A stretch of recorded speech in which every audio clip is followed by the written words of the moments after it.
नमस्कार दोस्तों, हिंदी मंजूषा चैनल पर आपका स्वागत है।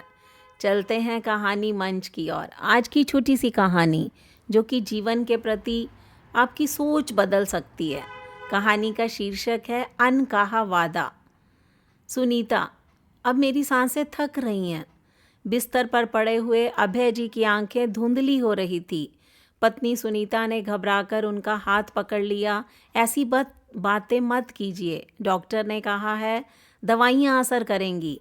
लेकिन सुनीता जानती थी कि वक्त करीब है।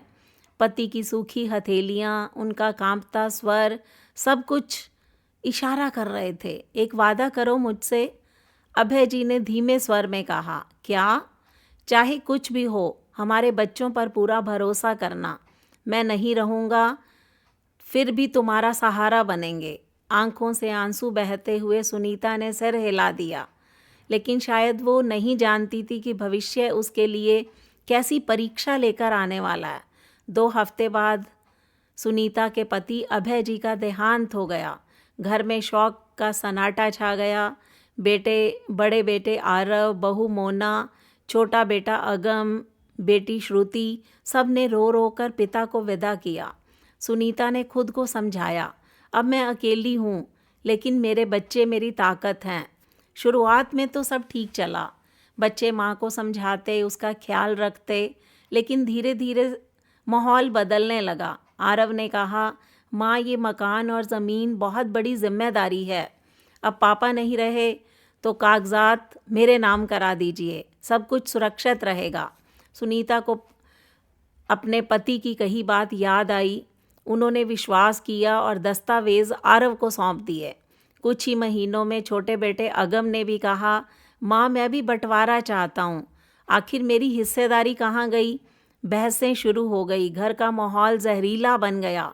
मोना, आरव की पत्नी, अक्सर ताने देती, बुजुर्ग को साथ रखना आसान नहीं है, दवा, खाना, खर्चा सब हम उठा रहे हैं।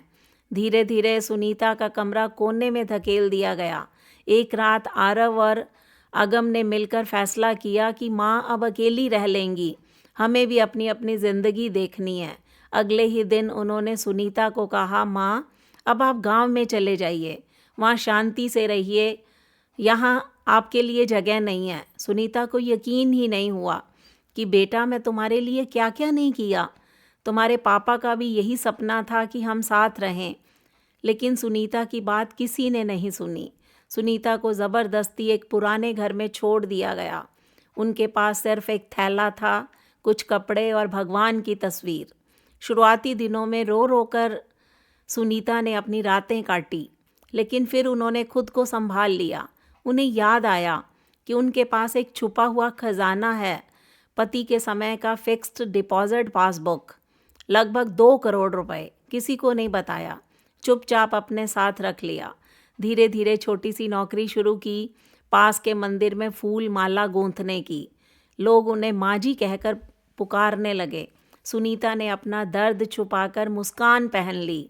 एक दिन अचानक बेटी श्रुति मिलने आई। श्रुति रो रही थी। माँ, भाइयों ने आपके साथ बहुत गलत किया, आप मेरे साथ क्यों नहीं रहती? सुनीता ने सिर हिलाया। बेटी, मैं किसी पर बोझ नहीं बनना चाहती, मैं यहाँ ठीक हूँ। श्रुति ने बहुत ज़ोर दिया कि माँ उसके साथ रहे, पर सुनीता ने मना कर दिया। मुझे अपनी ज़िंदगी खुद जीनी है। समय बीतता, आरव का व्यापार डूब गया, अगम कर्ज में डूब गया। एक दिन आरव माँ के दरवाजे पर आया। उसकी आंखें थकी हुई थी, चेहरे पर शिकन थी। माँ, माफ़ कर दो, मुझे तुम्हारी मदद चाहिए, वरना हम सड़क पर आ जाएंगे। सुनीता बहुत देर तक बेटे को देखती रही। उसके भीतर एक तूफान था। यही बेटा था जिसने मुझे घर से निकाला, अब वही हाथ फैला रहा है। लेकिन फिर पति की आखिरी बात याद आ गई, बच्चों पर भरोसा करना चाहे कुछ भी हो। सुनीता उठी, अपनी अलमारी से पासबुक निकालकर बेटे के सामने रख दी।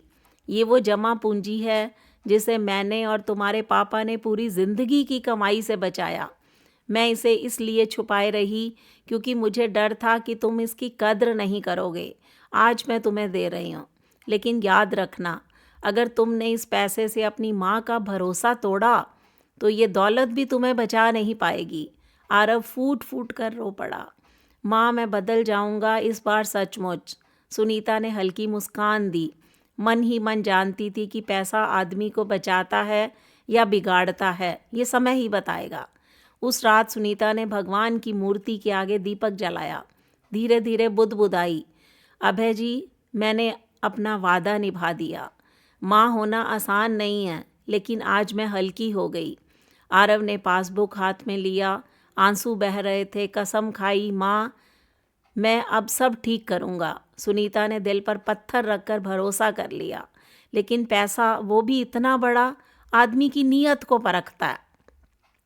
शुरुआत में आरव ने सचमुच व्यापार संभालने की कोशिश की, लेकिन उसकी पत्नी मोना और पुराने दोस्त फिर से उसे बहकाने लगे। इतना पैसा है, निवेश करो, दुगना तिगना हो जाएगा। क्यों मेहनत करते हो, आराम से जियो, बड़ा घर लो, नई गाड़ी लो। आरव वही पुरानी गलती दोहराने लगा, सट्टा, शराब, दिखावे पर खर्च करना। कुछ ही सालों में सुनीता की दी हुई सारी पूंजी पानी की तरह बह गई। जब खबर सुनीता तक पहुंची तो वो घंटों चुप रही। आंखें सूख चुकी थी, रोने की ताकत भी नहीं बची थी। बस भगवान से बोली, हे प्रभु मैंने अपना कर्तव्य निभाया, अब जो हुआ उसे मैं स्वीकार करती हूँ। लेकिन बेटी श्रुति अलग थी। उसने माँ को अपने घर लाकर कहा, माँ भाइयों को आप भूल जाइए, आपने सब किया लेकिन उन्होंने आपको धोखा दिया। अब आप मेरे साथ रहें, मैं आपको अपना सम्मान, अपना घर, अपनी ज़िंदगी दूंगी। श्रुति ने धीरे धीरे माँ के नाम पर एक छोटा सा व्यवसाय शुरू किया, हस्तशिल्प का काम। माँ को लगा जैसे उसके जीवन का शेष समय व्यर्थ नहीं जाएगा। लोग जब आते तो श्रुति गर्व से कहती, ये मेरी माँ है, मेरी असली ताकत। आरव और अगम दोनों कर्ज और बदनामी में डूब गए। लोग पीठ पीछे कहते, जिसने अपनी माँ को धोखा दिया उसकी ज़िंदगी कभी नहीं संभल सकती। वक्त ने जैसे न्याय कर दिया। कई साल बाद सुनीता का स्वास्थ्य बिगड़ने लगा तो बेटी की गोद में सिर रखे मुस्कुराई, बेटी तूने साबित कर दिया कि असली वारिस ज़मीन जायदाद से नहीं, माँ के आंसुओं और आशीर्वाद से बनता है।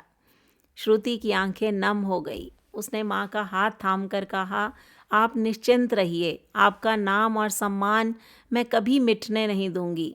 उसी रात सुनीता ने चैन की नींद में आंखें बंद कर ली, जैसे उन्होंने अपने पति से कहा हुआ वायदा, अनकहा वायदा पूरा कर दिया।